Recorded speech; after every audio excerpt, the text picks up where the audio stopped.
telling you, it's just not. It's just not working today. You had a breakup thing with me, breaking up with the reception a little bit there, but Utah versus USC. I gotta go Utah until they lose a game. Just like Ohio State, I gotta stick with Utah. The crazy thing is Vegas is picking USC to win this game, but I disagree with Vegas there. I think Utah is going to go into Los Angeles and knock off the Trojans. Trojans are 3-3 and 1-2 in the Pac-12. Cody Kessler, he's been having a good year, but with Devontae Booker though, has been pretty good at running back for Utah. I mean, that guy can play some. What? You know what I find is pretty funny? Two teams that Urban Meyer. Well, not two. One team, Urban Meyer used to coach at, is doing well, and the other team that he's coaching at now is doing well. I would like to see Utah and Ohio State play in a national title game. That would be interesting. Utah is like a power running team. They're like built like an Alabama and LSU and Stanford. That's about the comparisons I can bring them, you know? Yeah. Smash mouth football, running right up the gut and try to stop us. And I don't think USC is going to be able to handle that. 3 points USC wins, according to Vegas, but I disagree with Vegas. I got Utah winning this game. I think they'll win by at least 2 touchdowns. I don't think USC's got really the team this year. And besides, they always hype up USC anyway, so give me Utah winning this game. Alright, next game on the list, Iowa State versus number 2 Baylor. Mike, who you got? Well, last week I thought Iowa State might actually pull off upset against TCU. They're playing them real close. Then TCU really came in and they just eventually just pulled off the win and did it like I thought they were going to do it. I got to go Baylor. Baylor and TCU are 2 very scary teams to watch out for this year. I don't want to stick with Baylor. I don't think Iowa State's going to be able to pull it off this week. So far this year, TCU hasn't really impressed me as much as I thought they would have. I thought they'd be a little bit more, better performances than we've been getting this year. As a whole, but I think TCU is a very good team. I think Baylor is going to win against Iowa State, though. I don't see Baylor losing to Iowa State, but Baylor's got to watch out for their upcoming part of their schedule because it's going to be they got the same thing about like what LSU has in terms of their bottom half of their schedule, like we've been talking about throughout this whole entire season here. After they get Iowa State, they get Kansas State, and that one shouldn't be too much of a problem if you think about it in regards. But Baylor has been putting up some points this year. They're going for their 6th consecutive game of scoring 60 or more points. Because look, their bottom half of their schedule is like this. On November 14th, they got Oklahoma. Then next week, they play Oklahoma State. Then TCU. Then they play Texas. So this is going to be interesting this year, folks. And how all these games play out. So, it's going to be one heck of a matchup with those teams. So, you think Baylor will make it through those games unscathed, Mike?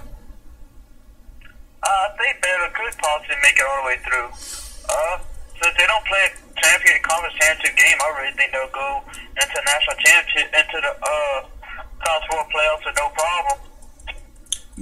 But that conference championship cost them last year. Will it cost them again, you think? Unless they lose to somebody that don't, not really. Because if they stay undefeated, I don't see how you can not put Baylor in there. The Big 12 may be weak, maybe one of the weaker conferences, probably the weakest of the Big 4 conferences. But if they're undefeated, I don't see how you can bypass them from going into the championship picture because. I mean, look at the teams they do play. They got to play a team like TCU. Like you said, they play Oklahoma. They play Texas Tech. I mean, that's not necessarily an easy schedule, but it's a schedule that you look at. It seems like it's doable for Baylor. I'm kind of interested to see how that Oklahoma game's for them because I think that's a huge game for them. So we'll see what happens there. I think that's kind of a game that we're going to really see what Baylor's made of. They've been playing a lot of teams that haven't really been up to par in regards of like top 25 standards, so we'll see what happens. But alright, moving on to number 1, I got Ohio State and Rutgers playing here. Ohio State's got to go to Rutgers. Who you got, Mike?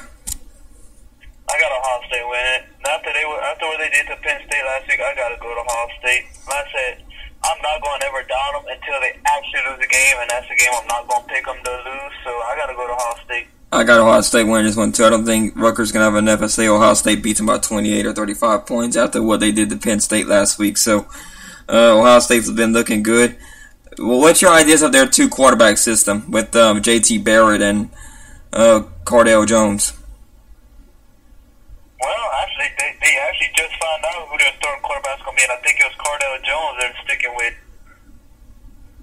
And, I mean, honestly, that's if you're any team, you'd love to have their kind of problem, having nothing but good quarterbacks to choose from. I mean, think about it.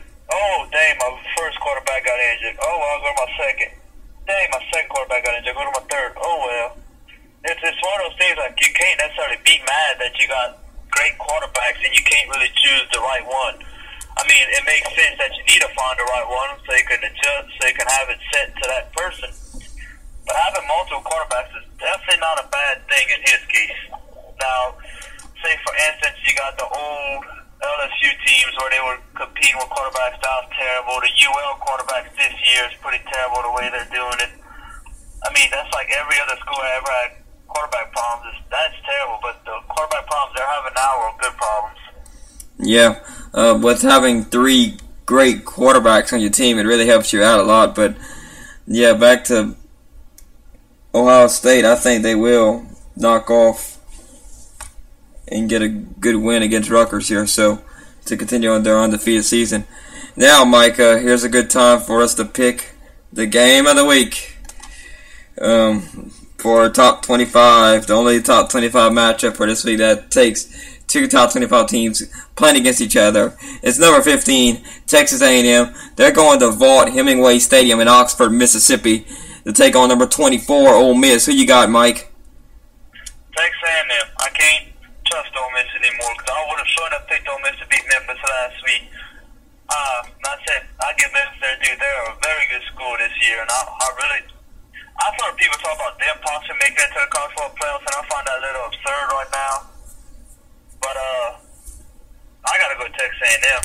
I mean, even though Texas A&M lost to Alabama, and I mean lost to Alabama, I gotta go with Texas A&M still because Ole Miss they just really haven't had it all there lately. So Memphis played great against Ole Miss here. I don't think Ole Miss is gonna win this game. I got Texas A&M winning this one all the way to the bank. This is a very interesting case. Now that you mentioned Memphis here, do we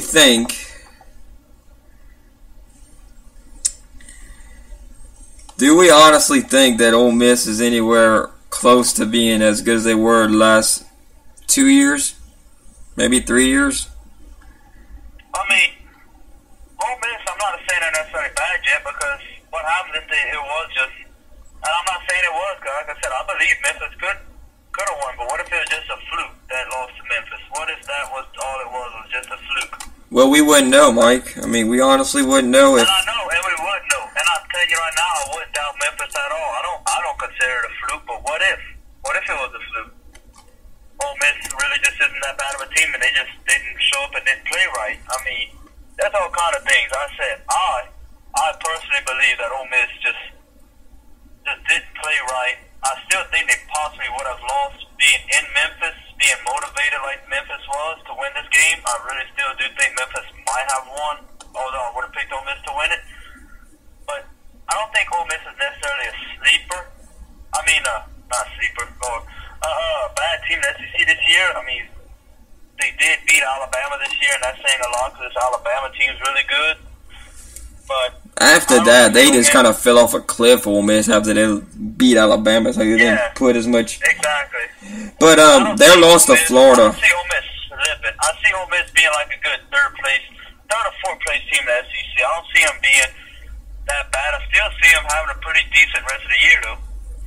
I got them finishing fourth. I think Texas A&M is going to get the win over them here, so I got like LSU, Texas A&M, and Alabama being the top three in the SEC.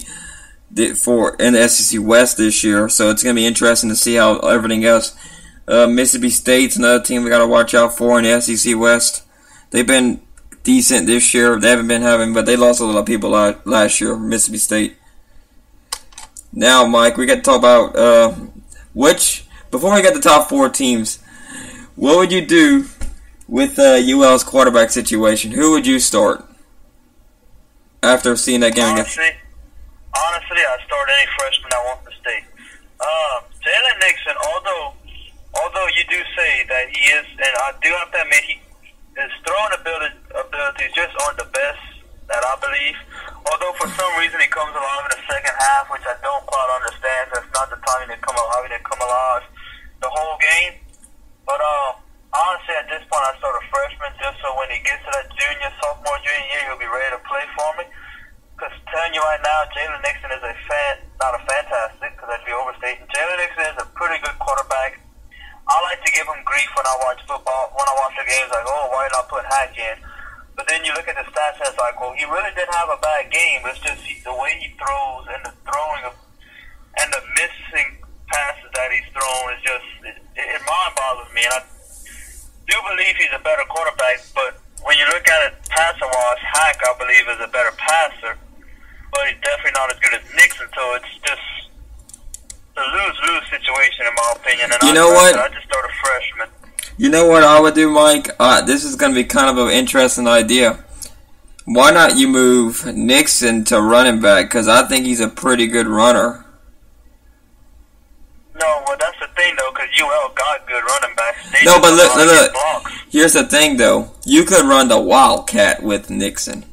You wouldn't know if he's running or throwing the ball because he's done both. You put Hackins as starting quarterback, you have him, and you got Elijah McGuire in the backfield along with Nixon there. You don't know what's going to happen because that's a lot of possibilities you open up there because if Hack's a better thrower than Nixon, we can obviously see that.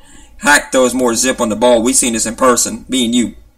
We've seen it happen. So I think Hack it should be the quarterback for UL. I think Nixon could do the job throwing the ball down the field and stuff, but last game, we ain't throwing the ball 10, 15 yards downfield like we should. We should be attacking that defense, not them attacking us, not us dropping passes, doing slide protections and screens for Elijah McGuire.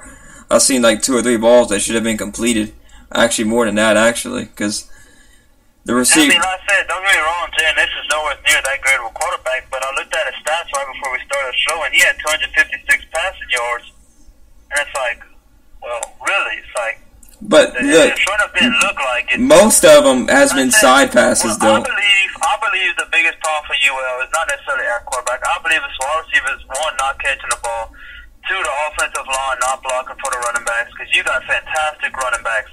Elijah McGuire's not their only good running back. You got Torrey Pierce, fantastic running back, and they still can't really get much because there's no blocking. Well, injuries... If you get past all that, if you could fix those little minor, I'm talking about, defense is probably the most major struggle UL's having this year because teams are putting up points against UL like crazy. But if wide receivers would catch the ball and the offensive line would block a little bit better, I don't see how UL could have lost any game this year except maybe the La Tech game because they were obviously definitely not the best team that game. I think that second half... They should have only lost to Louisiana Tech this year because... they really have talented quarterbacks. I'm not going to say Nixon's not a great quarterback because he's not bad at all. He just needs to know how to throw the ball a little bit better than he does. I question his decision-making sometimes, Nixon. That pass in the end. I do too, but then you think about it, he's only played 1 season this year at starting quarterback for a college football team, and it's like he's a freshman. So he's a junior, though, right? I do question him playing, but I do not. You know what? That he's definitely a decent quarterback. I'm telling you right now, the reason I keep Nixon starting is because next year he'll probably be better, and if he's any better, then he'll be a great quarterback. You know what? I'm going to put the blame on if UR doesn't go to a bowl game this year. Mark Hudspeth. I'm going to put the blame on him. You want to know why? Because he did not pick a quarterback. He did not come out and say, I believe in Hack or I believe in Nixon. He should have came out and named the quarterback. You don't play quarterback duels when you're like into your 3rd game of the season. It don't make no sense. When you're in the 3rd game of the season, you should have had your quarterback by then. Instead of you going back and forth. Which that's what hurt LSU last year. He kind of has I mean, he's going with Nixon ever